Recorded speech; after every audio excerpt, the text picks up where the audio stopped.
Welcome, everyone. Thank you so much for joining me today. I'm Deborah Eckerling, author of Your Goal Guide and creator of the Deb Method for Goal Setting Simplified.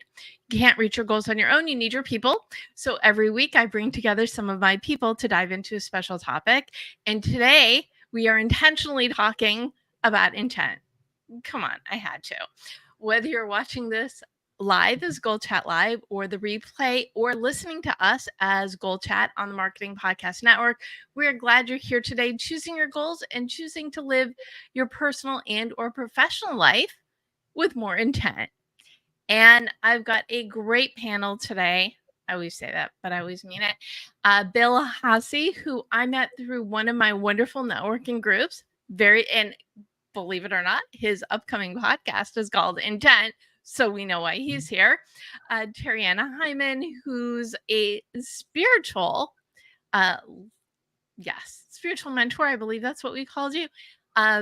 Is got the spiritual side covered. And Lori Richardson of Score More Sales has got your sales part covered. So yes, where else would three people from vastly different backgrounds come together but here? And I am really excited about the topic. I would love for you all to take a moment to introduce yourself. So Bill, please share who you are and why you're here. And we'll go from there.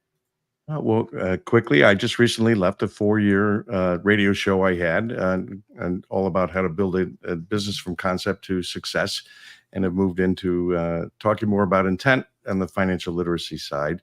So I have a podcast coming out here this fall. I've got a public speaking engagements I'm working on right now.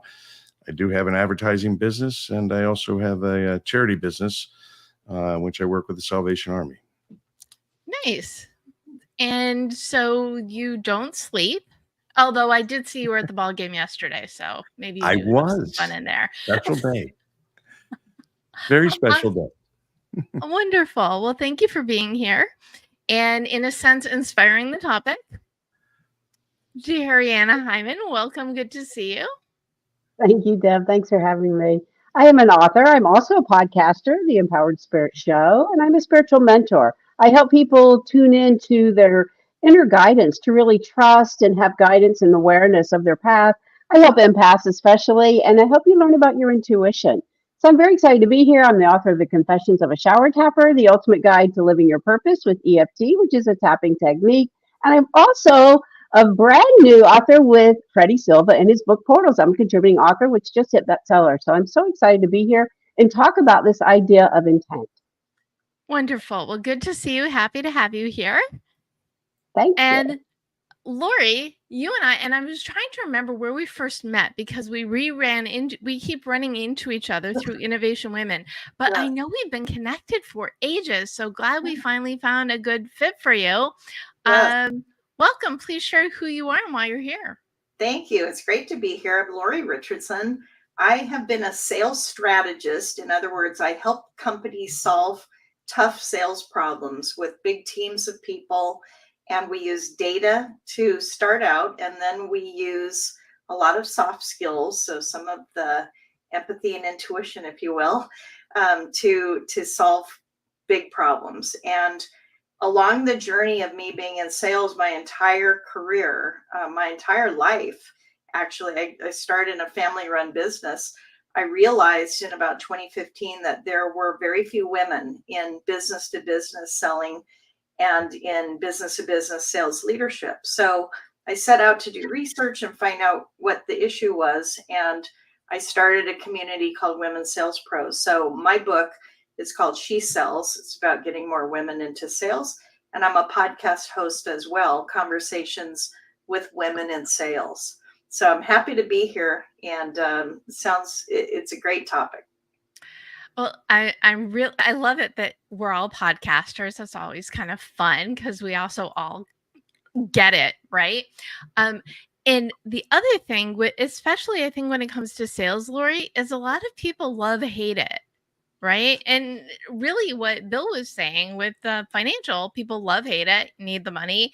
And the spiritual side, I'm sure, comes with its own challenges. So before we dive into more about the intent, what is it about what you do that really lights you up especially since there's such challenging topics if you think about it. Lori? Well, yeah, I say that business to business selling, unlike, retail, we're all familiar with retail selling, but selling from one company to another, I feel like we need a PR agent, because sales is really helping other people, and it's an admirable profession. It has a bad rap, and there's a lot of movies and old shows that talked about used car salesmen and all these kinds of things. But actually, we use our best skills to help people to get what they need. That selling solves problems, and that's what I love about it, is that I get to be a teacher, which is what I wanted to be from the time I was young. I get to be a teacher, but I also am a student. I'm learning all the time, and it's a people business. So I'm really happy to be involved in that. Awesome. Well, when your name gets to be synonymous for what you do as it is with you, I mean, more power to you for sure. And what about you, Terri? I'm sure that you get skeptics. Or do they just stay away from you? Yeah, I do, especially living where I am right now. But you know what? If we look at it kind of like Bill was saying, financial literacy, it's spiritual literacy. It really is. And I know that I can get very woo, but I also know science is proving. So I don't necessarily have to get woo, but the quantum physics and the neuroscience is proving exactly what we've been teaching for many years. And so really what lights me up is like that idea that you can work with your own energy. You can understand your soul and all the many things that you've been through in life and not let it define you. And so I do find it's really important and really exciting when I see people recognize they are responsible for their energy and they can work with their energy, as we'll talk about with the idea of intent, to create the life they want. So it does inspire me a lot to bring it out into the everyday world. Yes. Well, the D in the DEB method stands for determine your mission. You can't get what you want unless you know what that is. And a lot of that is taking the time to figure that out so you can go wholeheartedly with intent into that life that you want. And so what about you, Bill? What is it about the you thing that gets y'all jazzed? Well, I love what you're doing, Terri. I'm very much into that, and it's growing and growing more every day. And Lori, I've been in sales for 38 plus years. I get it. It is challenging, and there's a talent to it, and it's very hard to teach, almost impossible to teach really quality salespeople. But I've been in finance over 38 years. I spent 20 years in the trading pits here in Chicago, and I know how important it is for people to understand personal finance and even business finance. And that's my goal, is to help teach people how to take control of their finances instead of letting them control them, because there's just so much more to life to enjoy. And once you get a grip on your money, the world opens up tremendously. And it's not hard. My tag is goal setting simplified. And I believe, when the instructions are easy, that really helps, because changing your life's challenging enough. We might as well make it simple for people to embrace, go after that life they desire. And it does start with intent. So I'd love to hear your definitions of what is intent. So, Bill? Living purposefully, it just, you make that decision. You decide to get up and say, look, I've got a purpose, and you work hard to fulfill that purpose. If you're fortunate in life, you actually can get to the next level, which is a calling. And not everybody gets to a calling. I've been through it, and it's a dramatic change, literally instant change. But we have to start with giving people hope. Then we help provide them with purpose. And if they are lucky enough, they'll find that calling. But purpose is so important, and that's where intent comes from. Live with intent, follow your purpose, go after it. Most everybody's purpose is ultimately, I love helping others. Right? Ask anybody what they ultimately love doing. It comes right down to, I love helping others. So live with intent to do so. I'm so with you on that, because we are here for a reason, but stopping and figuring that out so you can live more purposefully, that's, you have to slow down sometimes and figure that out in order to move forward fast and furiously. And Lori, what is your definition of intent? Yeah, so when I think of intent, I think of resolve, just planning, all the words that are associated with intent. I looked up the definition, and all the other let me see, what did I have here? The nouns. I'm sorry, let me go back up here. I'm going to take a look, because the noun, it has similar words like aim, purpose, objective, goal, target. These are all words that I love and I just use all the time. Also, the adjective determined, insistent, fixed, resolved, hell-bent. That's a great one. The one thing that I don't see about intent is it doesn't feel as committed as, making a commitment. So I'm curious what people think about that and taking responsibility, because that's something that I have to work with in the field that I'm in, is that, I need to help hire people who will hold people accountable. And, so it's a little different than the intent of, I'm going to try really hard to show up today to be on the show. It didn't mean I had to, but and so that's very interesting. The words around it are very interesting to me. I love it when people do homework before being on the show, especially since I tell you don't have to just show up and speak from and about your passion. And it's true. It's one thing to have intent, but you definitely need action in order to create that life you want and get who you are out there. And Terri, how do you define intent? Yeah, I agree. I actually looked it up too, just to see what it would say. And I agree with all that we've said. And I go a little deeper sometimes in the spiritual teachings, and I look to some of that Toltec wisdom, because part of setting your intentions and being mindful and purposeful is to also make an agreement with yourself. And we have to keep that agreement with ourselves. If we're not keeping with ourselves, how do we keep it with others? And when we keep the agreement, it also translates into really being impeccable with your word, what you say and what you do. And lots of times you'll hear in the new age spiritual world, intention, set your intentions, set your intentions. I say it all the time too. I know I do. But the idea and the core is really coming back to really holding up to that agreement that you're setting with yourself. And I think that's a very important aspect when we intend to do something. And that leads to my favorite word, which is goals, right? It's not just about, okay, I intend to have this life. It is, this is the life I want. These are the things that I can do to get there. And before we dive a little bit more into these strategies for living with more intent, what stops people from, what I don't understand it, because I'm not a big status quo girl, but what stops people? How are people okay with baseline? Terri?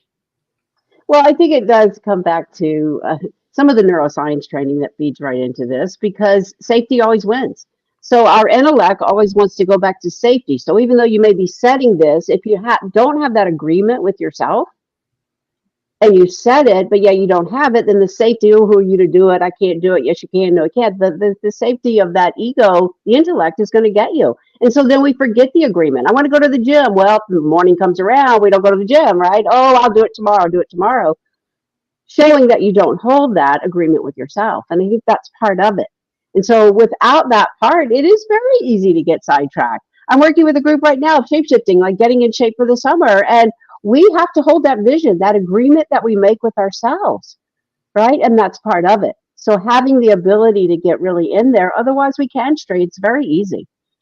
Change is very hard for people, right? So even though they may set it, getting there could be a different story. Very, very good points. Bill, you're smiling. Do you have to add to that? Well, I love what you're saying, Terry.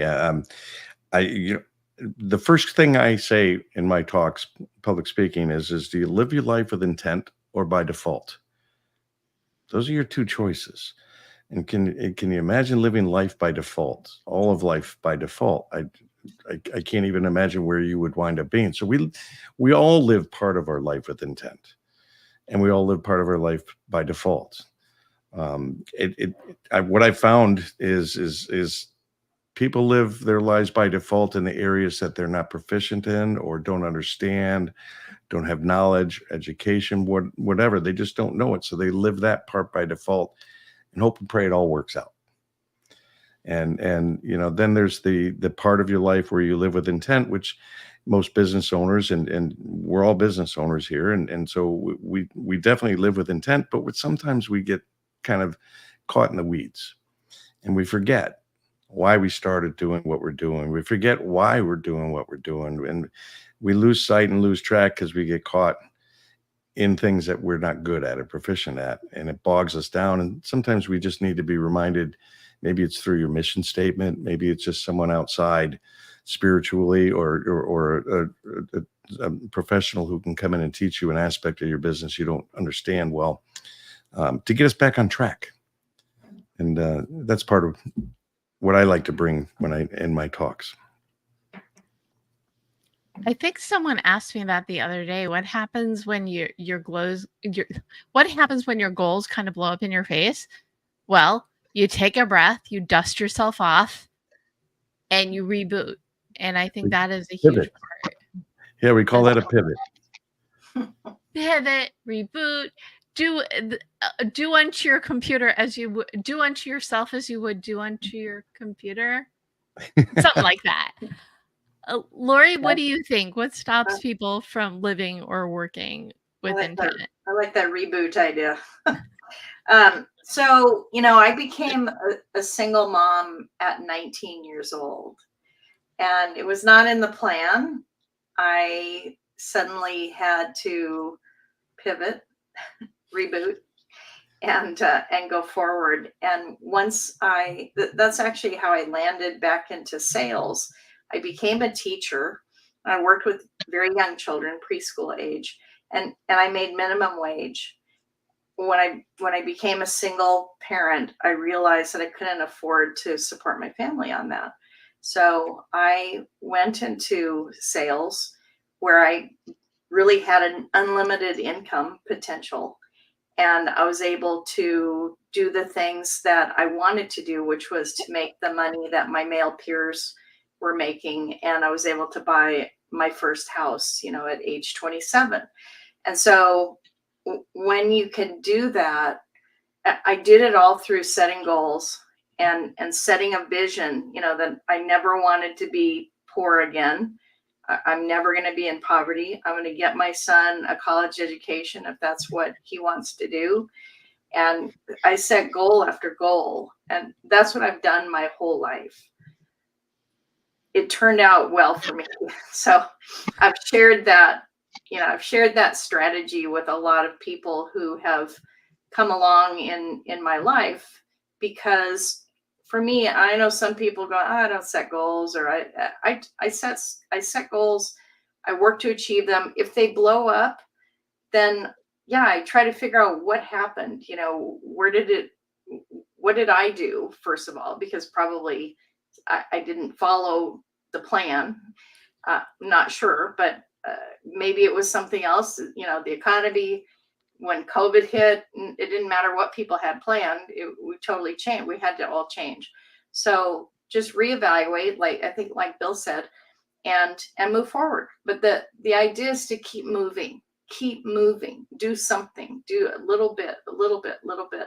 And if you do that, you can get to that next place you want to be. I love telling people this. So my book came out, Your Goal Guide, January 2020. So 6 weeks before the world had changed by circumstance, out came my book to help people embrace change by choice or by circumstance. And then choice, as you said, kind of went out the window. A lot of people, though, they still seem comfortable in it. That's never been my thing to, oh, I'm comfy.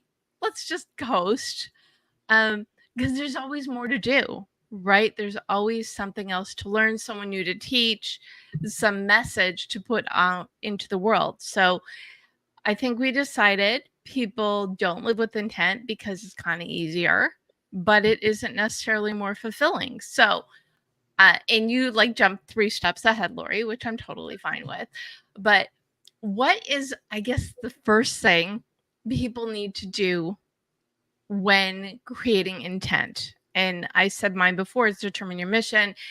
When you think about that life you want, what does that look like so you can grow into it? But beyond that, what is the first person someone who's at a loss and is done being at a loss can be doing intent wise? Lori? Someone who's at a loss, is that what you said? Yeah, someone who wants to live with intent, Yeah. but is decided to not live life by default anymore. Yeah. But Well, what is the best first step? I think that mission and vision piece, the 50,000 foot view, is helpful. And I'll give an example. I'll fast forward from having a little baby to my son did get to college, actually. And I moved across the country so that I could watch his college career because he played sports. He played college level sports.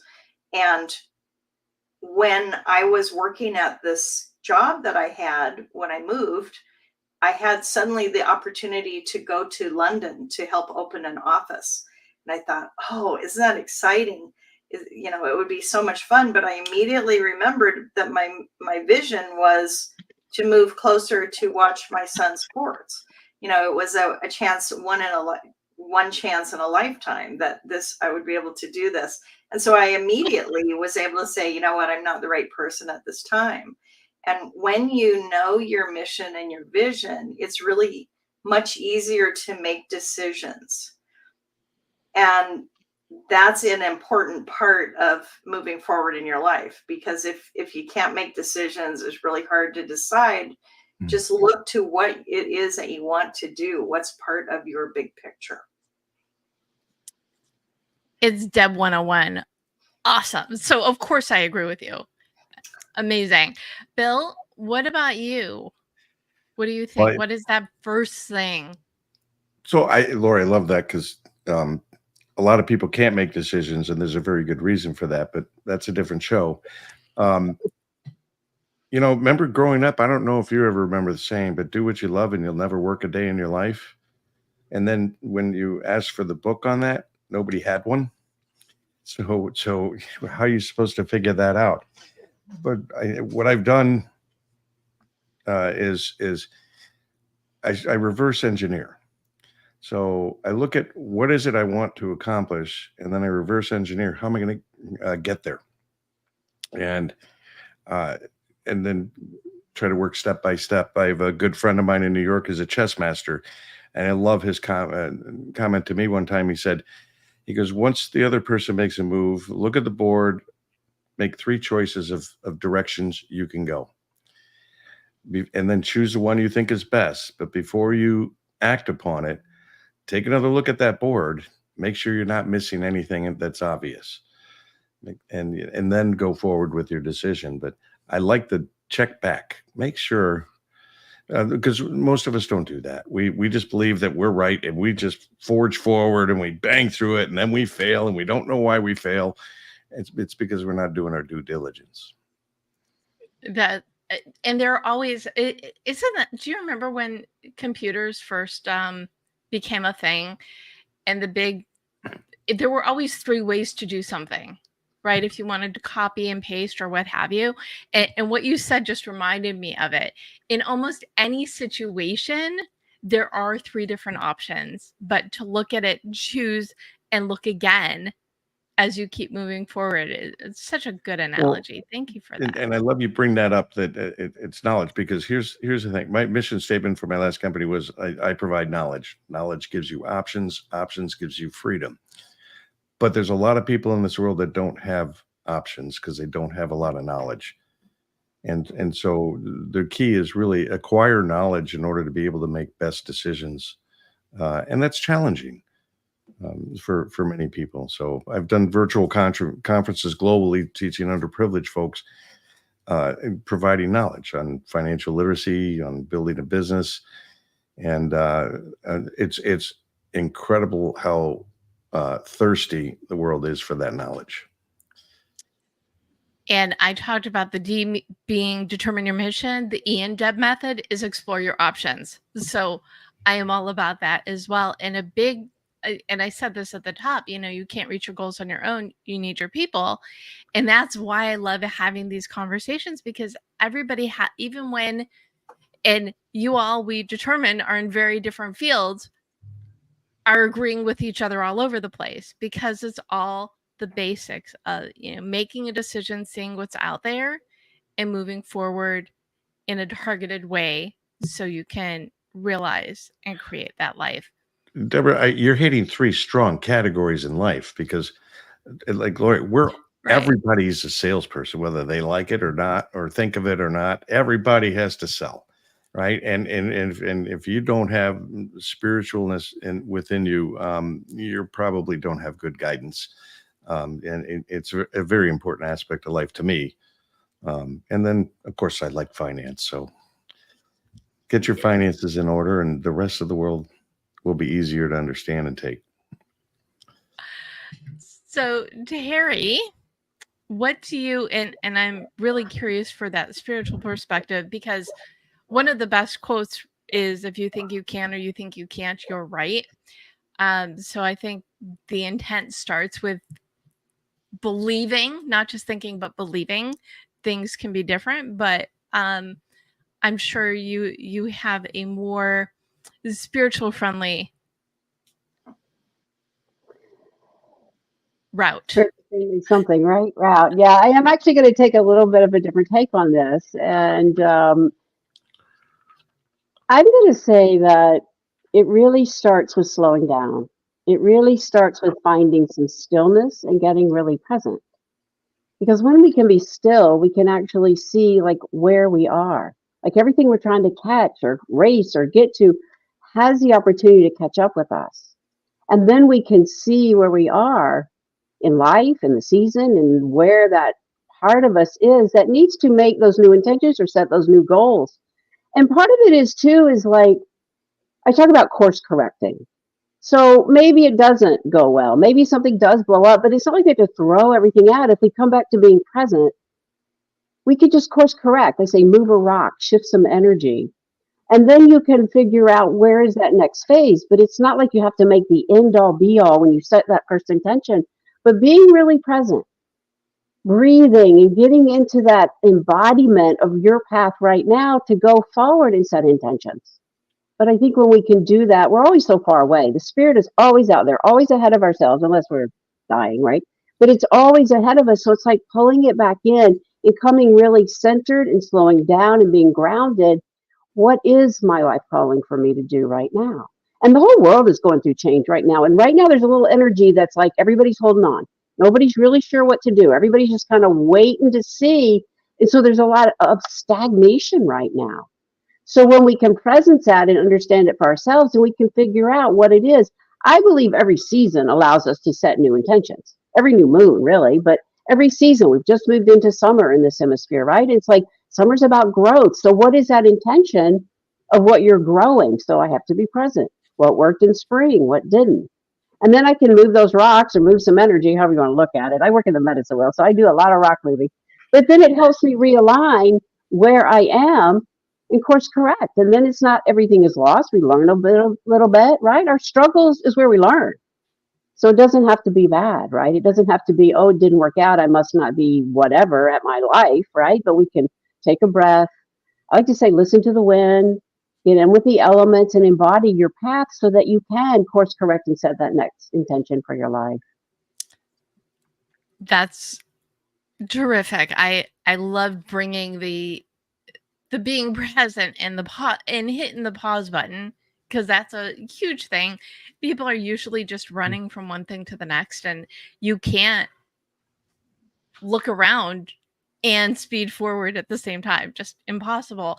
What about so we'll fast forward a bit. So what about someone, okay, their life is going well, but they've hit that roadblock. So how do they reboot?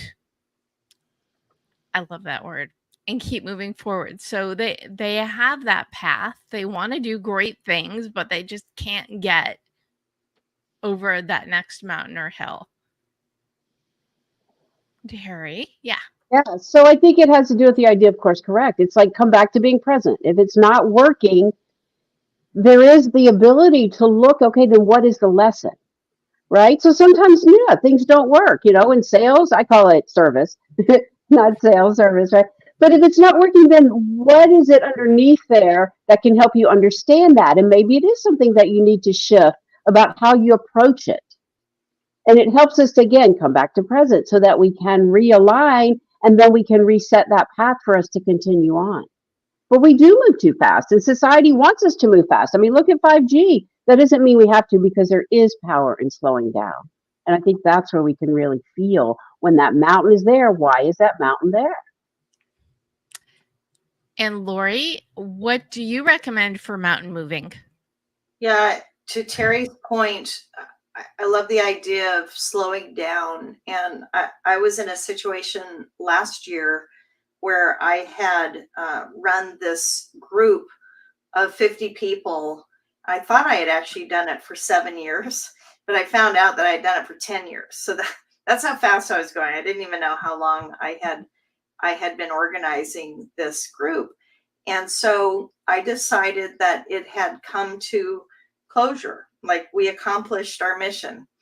And so I let everyone know that I wasn't going to be doing it in 2024, which opened me up to about 100 more hours a year. And I did that because I felt like I wasn't doing anything well. I was doing things, getting by. I was getting them done. People would say, "Oh, you're everywhere. What are you doing?" And actually, I wanted to be more thorough, and I wanted to be more thoughtful, and I wanted to be more complete in the things that I was doing.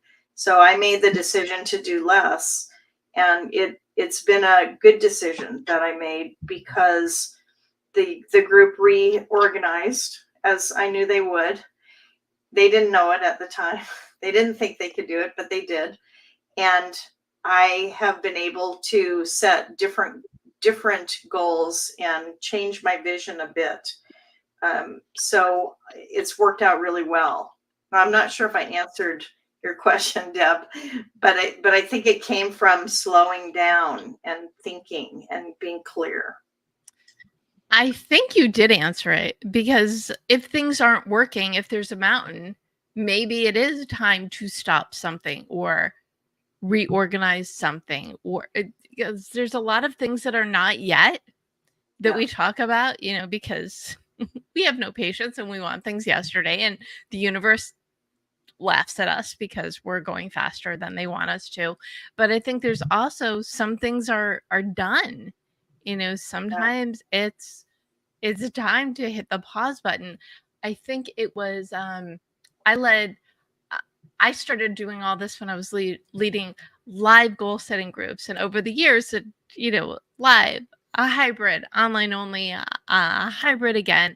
And around the time my book came out, I said, okay, I'm gonna hit the pause button in the in-person events, because I was doing a lot with the new book, and then COVID, so there was no reason to do in-person events anymore. But it was at that time, it was okay. It was I couldn't do both. I couldn't be doing my monthly events and going and doing a bunch of book events around that time. It was the right time to hit the pause button on something else. And then, of course, I, like everybody else, reshifted. And I think within a week of lockdown, I was doing more online. And then this show came out of it, way to educate more than just the people who could show up locally. And when you say, okay, this thing is done, it's time for something else, then you make room for the something else's. So this is my way of saying, yes, I agree with you. Absolutely, you answer the question. If it's not moving forward, maybe you're doing too much and there's something you need to remove so you can go through that path. Bill? I just did that. Literally just went through that Easter. I had some friends that used to live in my neighborhood that came back to visit, and we were sharing a late evening cocktail. And my friend looked at me and he said, you know, the reason why you feel like you're not getting anything done is because you're doing too much and you're spread too thin. And literally the next day I said, that's it. Stop. I walked away from my radio show. I stopped doing another business I was working on. And I said, what is it I really want to do? Now, of course, I can't help it. So it builds back up rather quickly. But I mean, and Terri, you brought up 5G. You know, there's actually 10G technology out there already. And this is part of what makes it hard for people to make decisions. J.W. Wilson did a study that showed 2,000 years ago, it took 1,000 years for the information coming at us to double. That's a pretty nice slow pace for us to keep up. Nowadays, it's 18 months. So when somebody asks you, well, where do you see yourself in 5 years? You're like, well, I don't know, spacesuit, Jetsons, you know, who knows? You know, don't ask me 5 years from now. It's 18 months. Everything is doubling. So it's challenging. But, you know, if you don't like what you're doing the wrong thing. And life's too short. I know it's scary. I know you might be making too much money. I know, you know, you might have too many bills to pay and too much responsibility with family, but, you know, and other things. But you really have to commit to make a change because life isn't meant to be miserable. You know, it just isn't. And we just get locked in because we don't know any better. So I think going back to that last question, what is the first thing? The first thing is to make a commitment to yourself. And I think you mentioned this earlier. I always tell my clients when you make appointments to work towards your goals, you need to treat them with the same respect that you treat appointments with other people, maybe even more so because it is you. But making that decision that you want life to be different, I think that is the step before the step. Very important. I agree. So what, and you've all been speaking from, you've all had very, I believe, deep experiences with change in your life. Is there a particular story that stands out from when you were true to your mission and how things worked out better? And I believe you gave an example already of this, Lori, but if you have another one, feel free. But I love this idea of, you know, when we do the things we tell other people to do, everybody benefits, right? Wow. So, Terri, do you have a good, I'm sure you're all about the listen to my gut stories, but there's one stick out for you? Yeah, I think there's a lot of them, but the one that just came up is Bill was talking a minute ago too about like being really happy in New York. I lived in New York for 35 years and I was a photographer in the jewelry industry. Great job, great creative aspects for me. I loved what I did, but this was always been my purpose. So even though I was doing that, I always kept saying, and I was learning and I was studying and I was helping down at 9/11 I'm an interfaith minister, spiritual counseling, but I wasn't doing it full time. It was always like my side hustle, so to speak. So making that leap of faith to like, this is what I want to do. And honestly, I did almost fall on my face. And that's when I did actually write my book about how to live your purpose. Right. And so I did take it forward. And, you know, there's been lots of ups and downs, but it's that idea of like, this is my purpose and that happiness that comes when somebody gets it. And I still see it, still working with my clients. It's like, oh, yes, this is why I do what I do. You know, there's so many addictions in the world right now, mental health problems in the world. And when people can feel that they have some control on their path, To me, it's really huge. So that is one of the situations. And sometimes I think, oh, I wish I'd still be doing that job. I get that paycheck at the end of the week. But no, this is my calling and this is my purpose in life. And I want to keep doing it. And it is starting to branch out. And one of my goals is to start to bring it more into the business world so that we can all come into this place where we can have empathy for each other in a really healthy, good way. Yeah. And the business and the personal goals are so in hand, because if you've got joy in your personal life, it leaks over to professional life and vice versa, for sure. And Bill, do you have another? Well, I laugh because it's story? that work-life balance thing, and it's just life, and what was the other thing I was thinking about that Terri was bringing up, and it now eludes me, but the why, so the buzzword this year is know your why. Seriously, don't get distracted. Find your purpose. You'll figure out your why at whatever time, but purpose is so important. It's something we don't provide to our young youth, young adults and stuff. We give them hope, but we don't give them purpose. And that makes it very, very difficult to be successful. And they wander through their early years in life trying to figure it out. Next thing you know, they're caught in a job they don't like, in a world they don't like, and they're stuck, whether it's financially or other reasons. And it's challenging because we don't know sometimes that we're even stuck, and sometimes we need to make a change. I can tell you about hundreds of times that I failed. But I remember early on in my marriage, my wife was working at Leslie Hyman Auction House here in Chicago, and she loved being next to artwork that was worth millions of dollars, but she was working 60, 70 hours a week for like nothing. And she would come home and she'd be in tears, and I would just look at her and I'd say, you've got to make a change. You're not happy. And she wouldn't give it up. She wouldn't give it up because we stick with what we know. And what we don't know, we're uncomfortable with, so we're afraid to make that change. And I finally said, you either need to make a change or I need to. And that really set her off. And she's had an amazing career since then after making that change, and done incredible things. And we're still together almost on 34 years now. But sometimes it takes that kind of pressure. And I think Lori even brought that up too. Lori, your story, you were compelled to make a change through life events. And that's a lot of times that's what it takes. Yeah. And to tie in with these other points, every time I talk to a woman who is in a situation like I was, most recently, helping someone who's a teacher, for example. I love teaching and it's a very important job, but it doesn't pay well. And if you have a family and you're trying to support them, there was a woman in Maine I was helping, and I think she made $26,000 a year or something like that. And, it's probably in line with what artists make, which I think artists are also underpaid, but that's another show too. And after she got a sales job selling business in a business to business role, within a year, she made a 6-figure income. And that's life changing.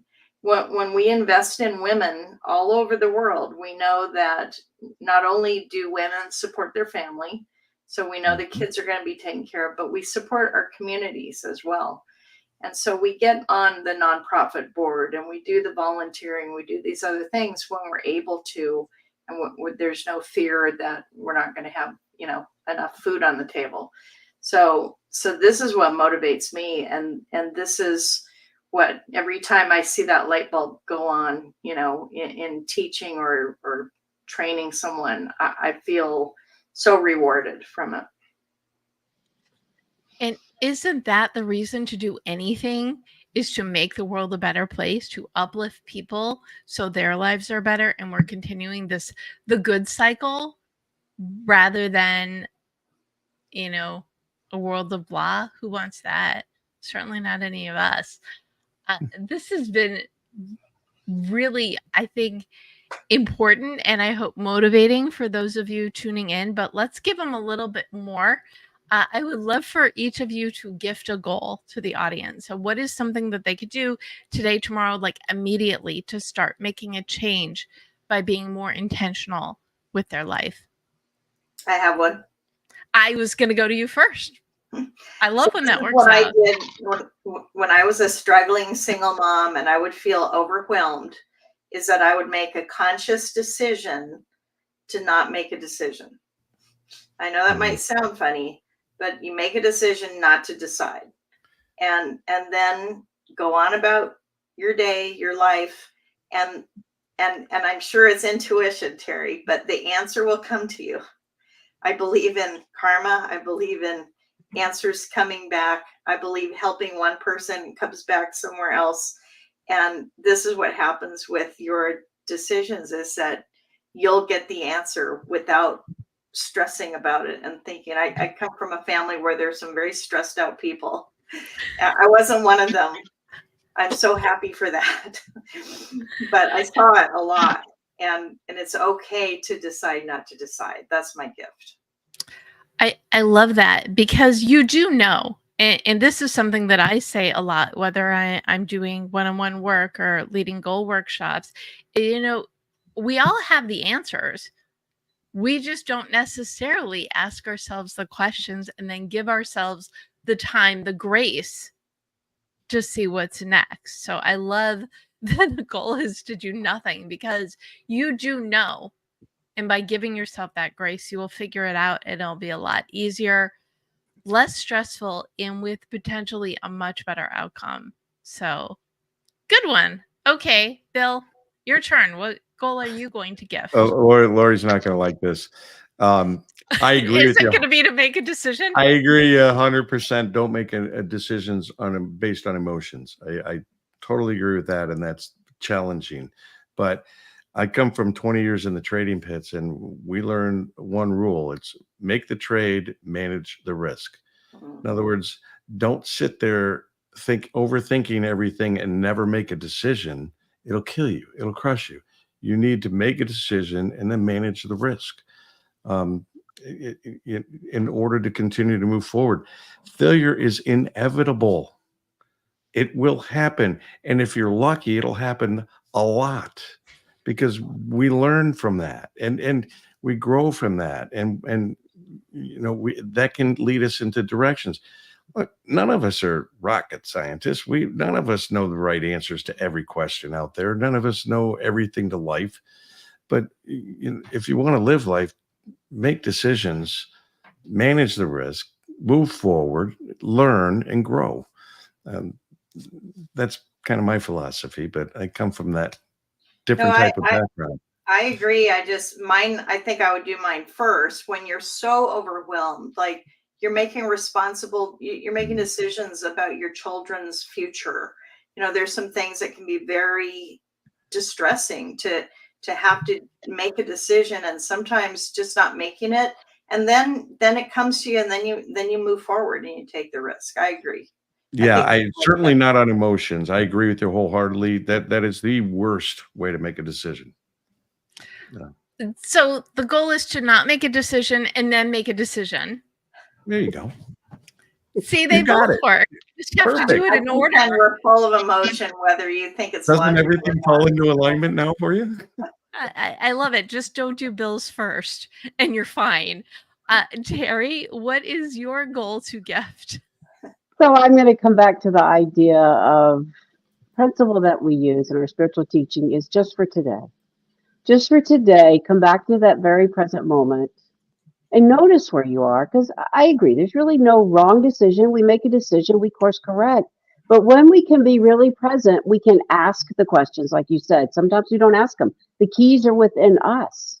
We can ask 10 people, and ultimately, we're the ones that get to make that choice. But if we are really present just for today, in this very moment, I mean, think about it right now, in this very moment, everything is okay. So when we can catch up with ourselves, bring all that energy to just for today, we can ask ourselves, okay, where is that intent for my life coming from that can drive me to the goals I want to reach? So we do Terri's first. We be present, then we don't make a decision, and then we make a decision and manage the risk. I just asked you out of order. See, this is not staged. If it were staged, I would have done it in the exact correct order.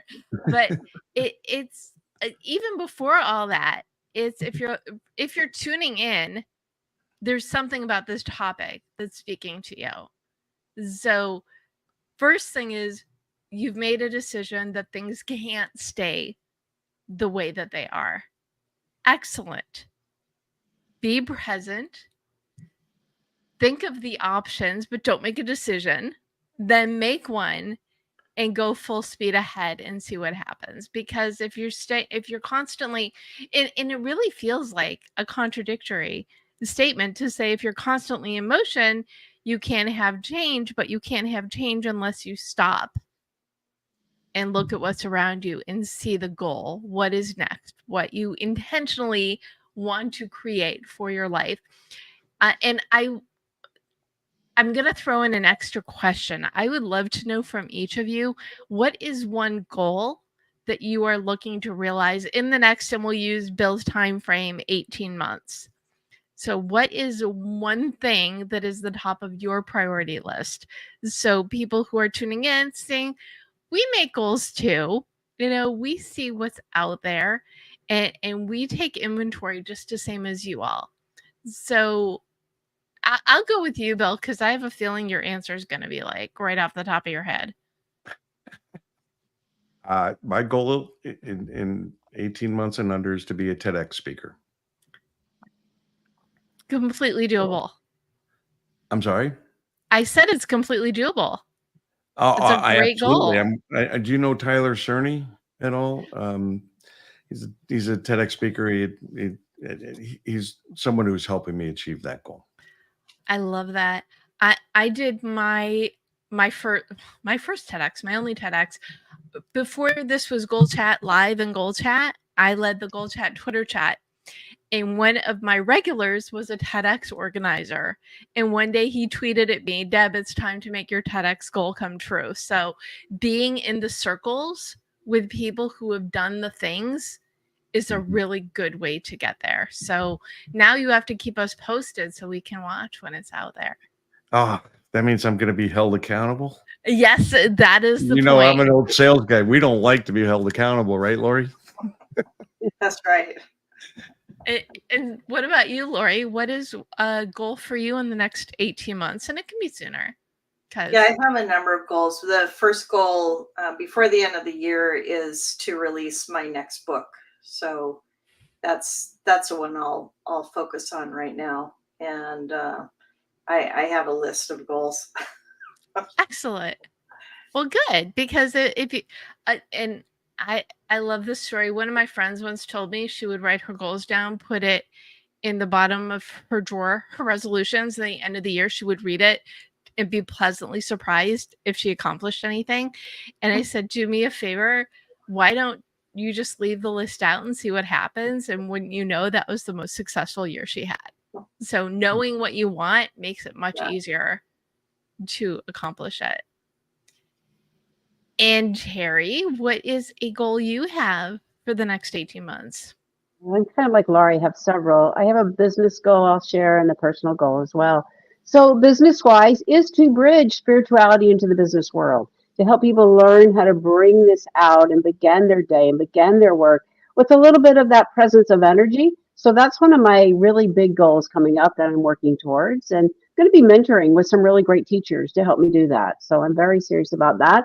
And then a personal goal, which is very overwhelming, is to uproot from where I am right now. And I've created a beautiful home here in Birmingham. After my mother passed away, I gave myself 5 years. I've reached that mark. And my daughter just told me she was moving to San Diego. So setting California, here I come, huh? California, here I go. Never thought I'd be a California girl, but it's really important that I do get back to my children.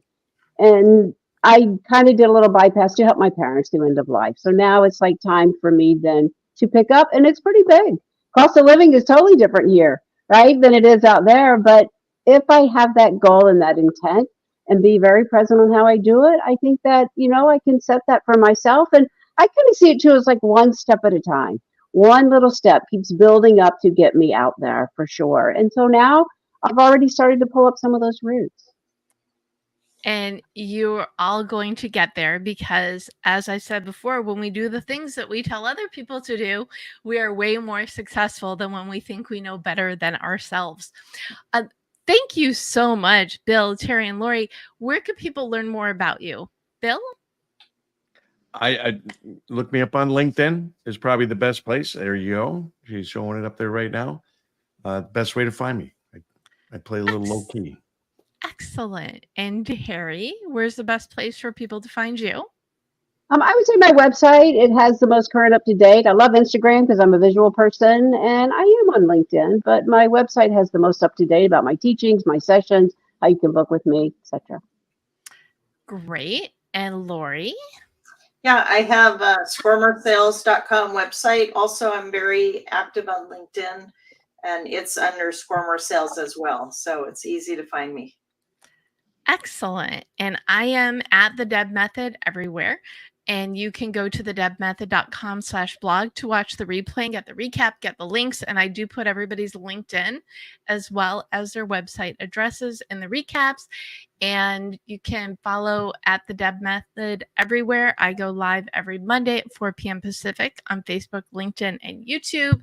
And you can also subscribe to GoalChat on your favorite podcast platform. And GoalChat is part of the Marketing Podcast Network. And if you need even more better push in the right direction, you can learn more about the work I do with clients at debmethod.com, and or you can grab a copy of your goal guide at your favorite place to buy books. Okay, final thought. Terri, what would you like to leave people with?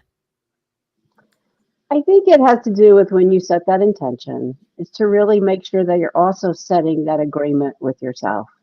Be impeccable with your word and show up for you. And then it'll be a lot easier to show up in the world with everyone else around. Love it. Thank you. And Lori?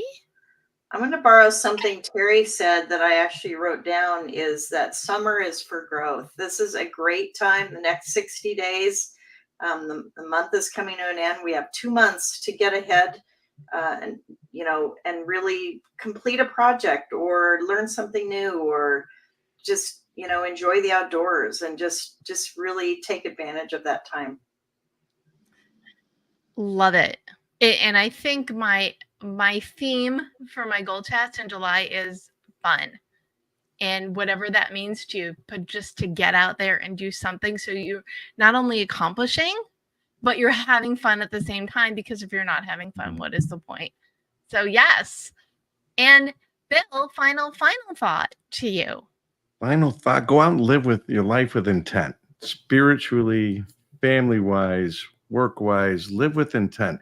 Because if you live by default, that means everybody else is making the choices and decisions for you.